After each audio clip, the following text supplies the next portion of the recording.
Well, hello and welcome. Today I want to talk about graphing reciprocal functions. So get a paper and pencil because we're going to be doing some thinking. And when we think, we should be writing to give form to the thought. And of course, also when we write, we should be thinking to give precision to what we mean. So let's take a look at this new function with a fraction in it. And fractions aren't all that unusual, but this one has the variable in the denominator. Now, if you remember, the denominator is a special part of the fraction that tells us how many equal parts out of the whole that we have.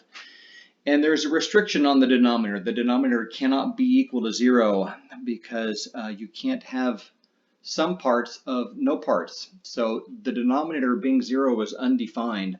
But what does the graph of this new function here look like? Y is equal to 1 over x. This is really this is a parent function. We'll have daughter functions later on, but the parent function is the beginning point. So let me just plug in the x's that I've got here in this table of values, and we'll see what y values that we get, and then we'll plot those. So when x is equal to 1, I get y is equal to 1 over the x, which is 1 over 1. So the y value there is just 1. Obviously here, if I do x is equal to 2, I get y is equal to 1 over 2, so y is 1/2. And this one then obviously will be 1/3. But now here's the problem. If I say y is equal to 1 over 0, this is not allowed. So this point right here, when x is 0, it does not exist. What does that mean? Well, there is no y value when x is equal to 0. There's no such number there. So let's continue on. What about what is y when x is -1? That's y is equal to 1 over -1. That's just -1. And this would then be, -1. This would then be -1/2 because I would say y is equal to 1 over -2. This one's obviously -1/3. But now when we do the fractions down here, now's where it starts to get a little fun. This one right here, y is equal to 1/2. That's y is equal to 1 over 1/2. Oh no, don't flip out. You're dividing by another fraction, but do flip the denominator. And so then we turn this into a multiplication problem. So this becomes 1 times the reciprocal. Flip that denominator, 2 over 1. So this value, the y value here is 2. How about 1/4? Well, I hope you can see that the y value there is going to be 4. What about -1/2? That's y is equal to 1 divided by -1/2. Well, don't divide by a fraction, multiply by the reciprocal. So 1 times -2 over 1. That's just going to be -2. And this is now going to be -4. So I do my points here in a table vertically because what I'm going to wind up doing is plotting them. And as you can see, they form ordered pairs very nicely. So let me plot these points here and we'll see what we got. So I've got 1, 1. That's this point right here. And then 2, 1/2. So x is 2, y is 1/2. That's about this point right here. Noticing I'm not using a dot, I'm using a little small, little precise hash mark there. 3 would be 1/3, which is a little bit less than a half. We've got that one right there. 0 doesn't exist, so I can't plot anything. Now, x is equal to -1. -1 gives me a y value of -1, which is this location there. And then -2 is a half, which is a -1/2, which is that point there. -3 is -1/3, which is this point right here. And we get maybe there's some symmetry going on there. Maybe I see what that is, but it'll really come into focus now when we start to plot these fractions. So let me do x is 1/2, y is 2. That would be this point right here. 1/4 and 4, that would be way up here. X is 1/4, y is 4. Okay, -1/2. That would be close to the y-axis. -1/2 and -2 would be that point there. And then -1/4 and -4 would be this point right here. So as you can see now, let me graph them. So what's the graph of an equation? The collection of all solution points. And so now I'm going to graph every single possible one, not just the ones that I've got listed in the table here. And as you can see, I get this curvy thing that looks like this. Now, it does not ever touch either the x or the y axis. And so be careful when you draw these that they don't touch. It comes along and it gets closer and closer and closer and closer to it, but never ever touches it. So in a sense, the graph is limited. And if you're a pre-calc student, maybe you know a little bit about that. So the graph looks something like this. Notice there's no y value for an x value. Okay, so now let's identify some things. Identify the asymptotes. Well, first of all, we have a vertical asymptote at x is equal to 0. The vertical asymptote here, I'll do that in red because that's not actually part of the graph. The vertical asymptote is this line right here. It's not part of the graph of the equation. It's a boundary line that the graph does not touch at the end. So I'll rewrite this in red. X is equal to 0. Notice we got a vertical asymptote when x was equal to 0. And then we got this point over here that says we didn't get a point when x was equal to 0. So if I was plotting points, I would say x cannot be 0. And lo and behold, that gives me a vertical asymptote. Maybe there's something there. How about a horizontal asymptote? Horizontal asymptote, well, I actually have a line right here.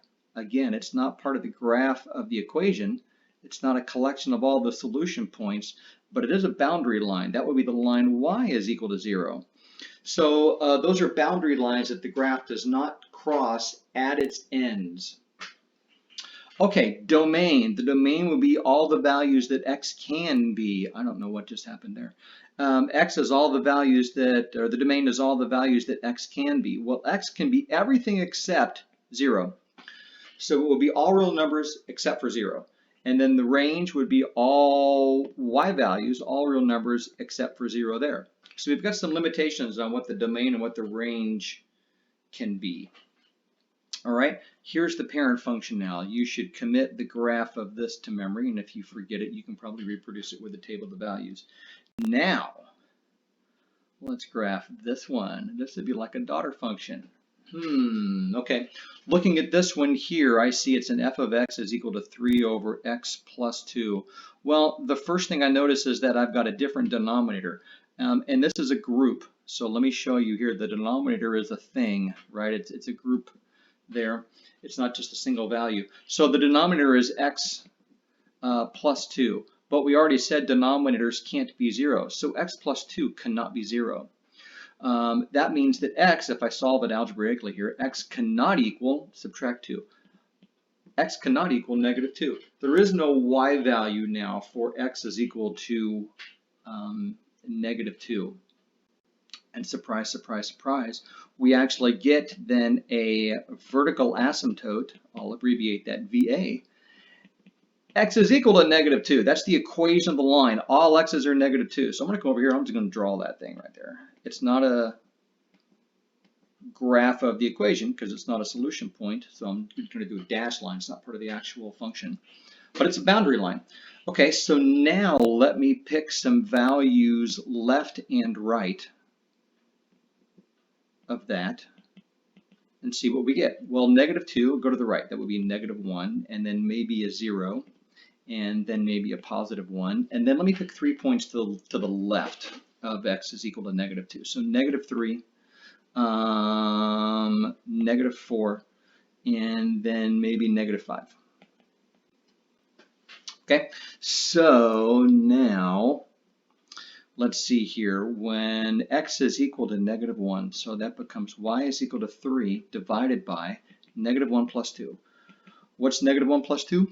That would be positive 1, so this is 3. So negative 1 and 3. And I'll go ahead and plot that point right now. Negative 1, 3. 1, 2, 3. This point right here.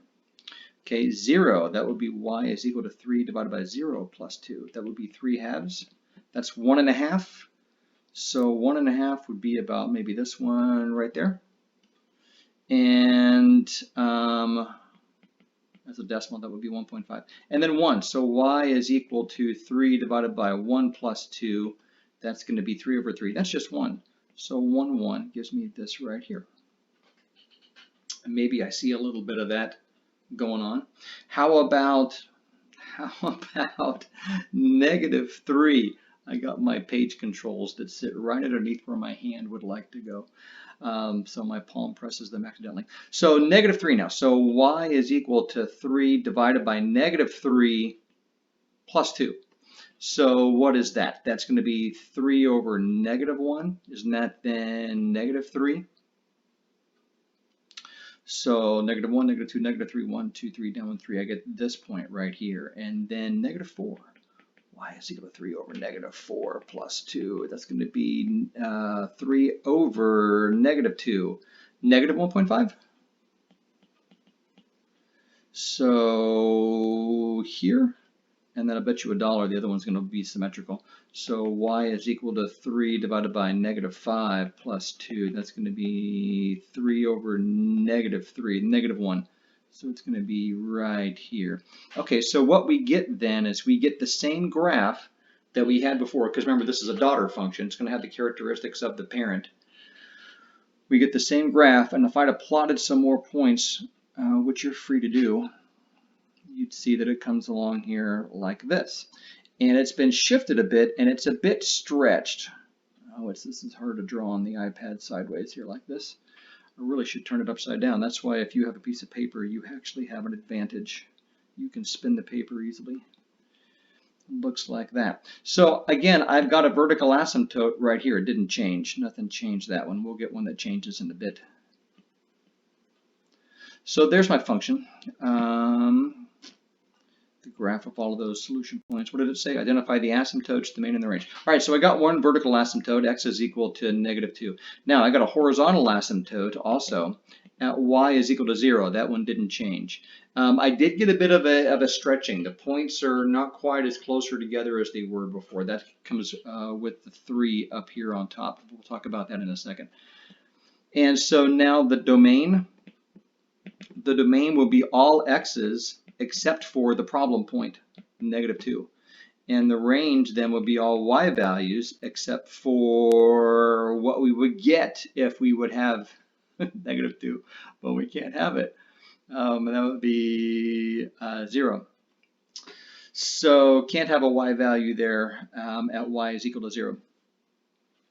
So now let's get into talking about the specifics. Transformations of reciprocal functions. Reciprocal function is when you have the variable in the denominator.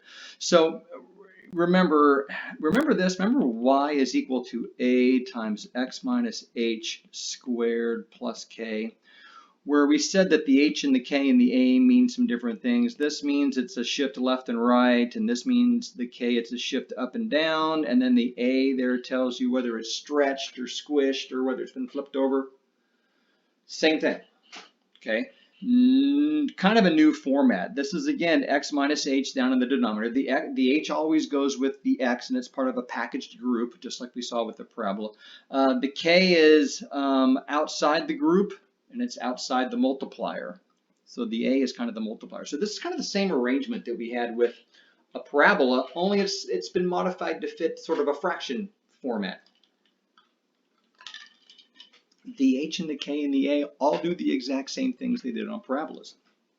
Okay, but now we've got this introduction of vertical asymptotes. So a horizontal translation, that's a shift left or right. Okay, the vertical asymptote moves to x is equal to h, just like we saw up here, right? The h there was negative 2, right? Because if I come over here and if I say f of x is equal to something something x minus the h, it was equal to x minus a negative 2. So the h there was a negative 2. It's always opposite of the sign that you see. So the vertical asymptote then is x is equal to h. Vertical translation is up or down. That's the k value, right? That's the horizontal asymptote. Y is equal to k. And so since this one right here didn't have a k, or if it did, it was a 0, right? It's plus 0. Our horizontal asymptote then was still 0. Okay, so the reflection, the graph is reflected or flipped, is the more common term, across the axis when a is less than 0. When a is negative, you flip it over. We haven't done one of those yet, but we will next in a minute. Compression and expansion. The graph is compressed vertically when the absolute value, or the size of A, the magnitude of A is less than 1. I would call that a squish. And expanded, that would be a stretch vertically when the value of A, the magnitude, not the sign, but the magnitude, is greater than 1. Okay, so now graph this function here. Okay, we got a bunch of stuff going on, state the domain and the range. Well, the first thing I'm going to do is work with that denominator, all right? So the denominator is going to be x plus 1. So x plus 1 cannot be 0, which means x cannot be negative 1. I'll get the graph in view here. Okay, if x cannot be equal to negative 1, that means I have a vertical asymptote or something. Because later on, there'll be different things that happen when you have this. It's called a discontinuity, where the graph isn't able to be drawn, but you'll learn about that in a bit. But I have a vertical asymptote now. This is what this is. A vertical asymptote at x is equal to negative 1. So I'll do my asymptotes here in blue. So negative 1, here's my vertical asymptote. I'm not going to have any y values when x is negative 1. Okay, so now I've got a k value right here. So k is equal to positive 3. That means I have a horizontal asymptote at y is equal to 3. So everything's been shifted up 3 units. Well, if I originally had a horizontal asymptote at y is equal to 0 and everything's been shifted up 3 units, well, I've now got a horizontal asymptote at y is equal to 3. And then I've got a multiplier there of negative 2, and it's going to flip things over, but we'll deal with that when we get into the table of values. So let me do now my simple table of values, x and y. I'm going to pick values left and right of the vertical asymptote again. So let's see here. Let me pick 0. What is y when x is 0? So that's going to be y is equal to, let's see here, negative 2 over 0 plus 1 and then plus 3. Isn't that going to be negative 2 over 1, which is negative 2 plus 3, which is going to be positive 1? I think it is. So my y value is right there. Okay, how about 1? This is going to be y is equal to negative 2 over 1 plus 1 plus 3. Negative 2 over positive 2, isn't that negative 1 plus 3? Isn't that 2? So 1, 2 gives me that one. You know, I'm looking here. I made a mistake. I'm not there. The blue lines made me think that was the origin. You're probably yelling at your video screen. You made a mistake, but I can't hear you. Oh well, we all have to submit to the truth of math, and math is a public idea. All right, so you're correct in correcting me, and if you're correct, then I have to submit. Maybe you didn't see that. Better luck next time. So I forgot what I was doing. So back to the first point, 0, 1. There we go. 1, 2, right there. In the interest of time, let's do 2. If I do 2, I'll do y is equal to negative 2 over 2 plus 1 plus 3. That's going to be positive 3 minus 2/3. Isn't that going to be 2 1/3? Or if I do it as a decimal, 2.3 approximately. But I have to graph it that way, 2.3 about right here. So as I can see here, I'm getting this curve like that. Don't touch the boundary line. And then let's see here. How about on the other sides? How about negative 2, negative 3, and negative 4? I've already got the answers for these plotted. You can check the math if you want to. Maybe you should, because I might goof it up again. So I got 5 for negative 2. So negative 2, 1, 2, 3, 4, 5. Oh, it's up above that boundary line. Okay, and then negative 3 is going to be 4. So it's going to go here. And then if I do negative 4, What did I get for that? I forget. I'm going to do it again. Y is equal to negative 2 over negative 4 plus 1 plus 3. That's going to be negative 2 over negative 3, which is positive 2/3. 3 and 2/3? 3 and 2/3 be like right there. All right, so here we go. It's a graph that looks like this. They're kind of pretty if you look at them that way, and they got a bit of symmetry to them. They're not warped or bent or twisted. I actually kind of like these. Okay, so don't let the fractions scare you. Sometimes the fractions can be your friend. Oh, state the domain and the range. All right, so we've got the vertical asymptote there, the horizontal asymptote there. The domain, all x's except for that problem guy at -1. And the range is going to be all y's except for that other problem guy at +3. And there's your range, domain and your range. Okay, they're not that bad. Just think them through and take them a small step at a time. Okay, may your day be merry and bright, and may all your mathematics, mine included, be right.